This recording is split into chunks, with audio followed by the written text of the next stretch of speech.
बकरी चराने वाला और मंदिर चोर। हिमालय पर्वतों के श्रृंखलाओं के बीच में सफेद बर्फ की चादर ओढ़े एक शांत वातावरण वाले खाई में नीलकंठाचल नाम का एक छोटा सा गांव रहता है। उस गांव को लगकर ऊंचे शिखर पर पुरातन काल का चंडी माता का मंदिर रहता है। उस मंदिर में की देवी माँ की मूर्ति शुद्ध सोने की बनी हुई थी और उस मूर्ति का उजाला आजू बाजू में मीलों दूर तक दिखाई देता है, ऐसा भक्तों का मानना था। वैसे बेशकीमती संपत्ति होने से वहां पर हमेशा पुलिस का पहरा और मिलिट्री का बंदोबस्त रहता था। उस ठंड में बर्फ गिर रही थी। देश के चारों कोने में से भक्त देवी माँ के दर्शन करने के लिए आते हैं। उस गांव में गोपाल नाम का एक मासूम भोला युवक अपने माँ सावित्री के साथ रह रहा था। गोपाल के पिताजी नहीं थे, उसके पास के 10 बकरियां ही उसकी दुनिया थी। रोज सुबह उन बकरियों को पर्वतों के पास ले जाकर चराकर शाम को घर लेकर आना उसका दिनचर्या था। एक दिन सुबह गोपाल की मां सावित्री अचानक चक्कर आकर बेहोश हो जाती है, तो गोपाल घबराकर डॉक्टर पांडे के पास ले जाता है।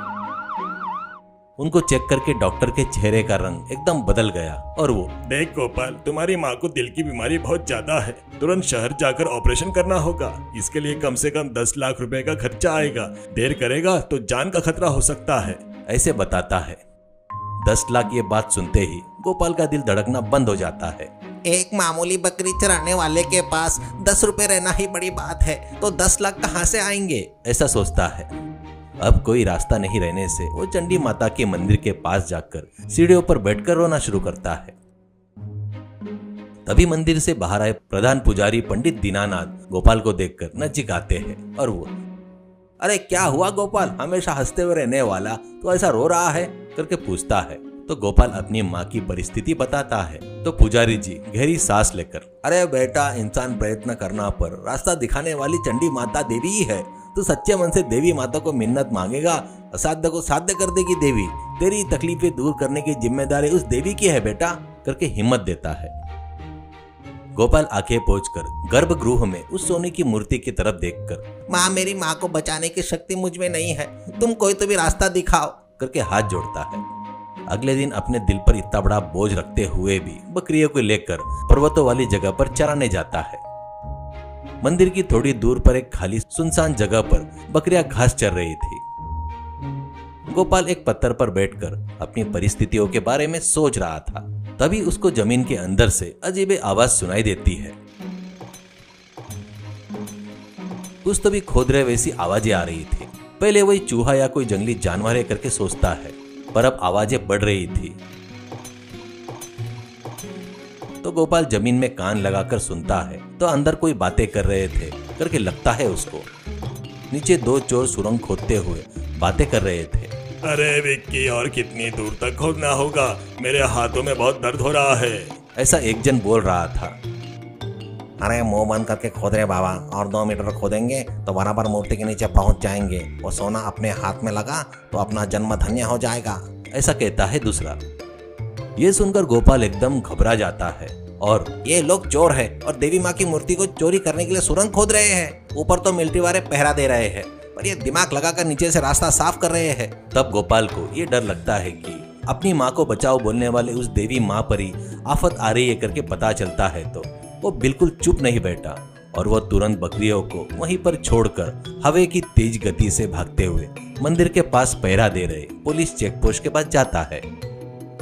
वहां पर इंस्पेक्टर चौहान आराम से कुर्सी में बैठकर गर्मा गर्म चाय पी रहे थे। वो गोपाल को भागते हुए आ रहा ऐसा देखकर, क्या रे गोपाल, शेर आया क्या, उतना दम लेकर भाग रहा है, ऐसे हंसते हुए पूछता है। तो गोपाल, अरे सर, शेर नहीं सर, जमीन के अंदर आदमी है सर, वो खोद रहे हैं सर, करके बताता है। तो चौहान हंसते हुए, अरे जमीन के नीचे आदमी कैसे रहेंगे रे, ठंडी में तेरा दिमाग कहीं जम तो नहीं गया ना, करके मजाक उड़ाता है। पर गोपाल नहीं छोड़ता है और वो, सर कृपया करके मेरे साथ आओ सर, मैंने सुना है वो लोग देवी माँ की मूर्ति के बारे में बात कर रहे थे, एक बार आकर देखो सर, करके गिड़गिड़ाता है।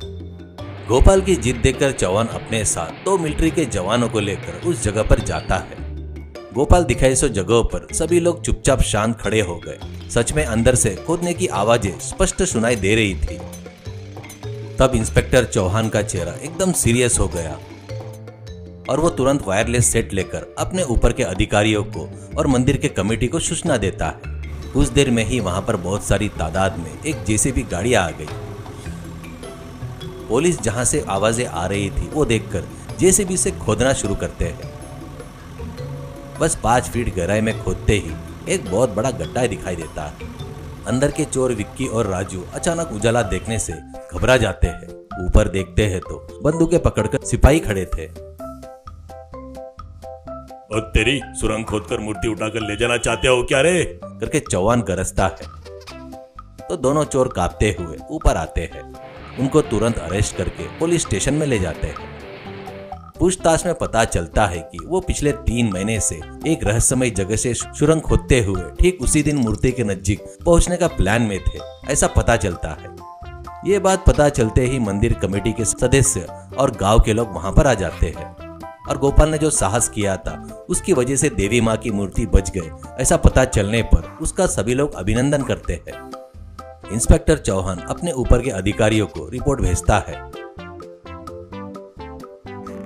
और मंदिर के कमेटी के चेयरमैन गोपाल को नजदीक बुलाकर, बेटा गोपाल, तूने आज सिर्फ मूर्ति ही नहीं हम सबके विश्वास को बचाया है। तुझे क्या चाहिए मांग करके बताता है। तो गोपाल आंख में पानी लाकर, बाबूजी मुझे कुछ भी नहीं चाहिए, मेरी माँ की जान बचाओ, ऑपरेशन के लिए 10 लाख चाहिए, ऐसा बोलता है हाथ जोड़कर। वो सुनकर सभी कमेटी के सदस्य और पुलिस डिपार्टमेंट सब लोग शांत हो गए।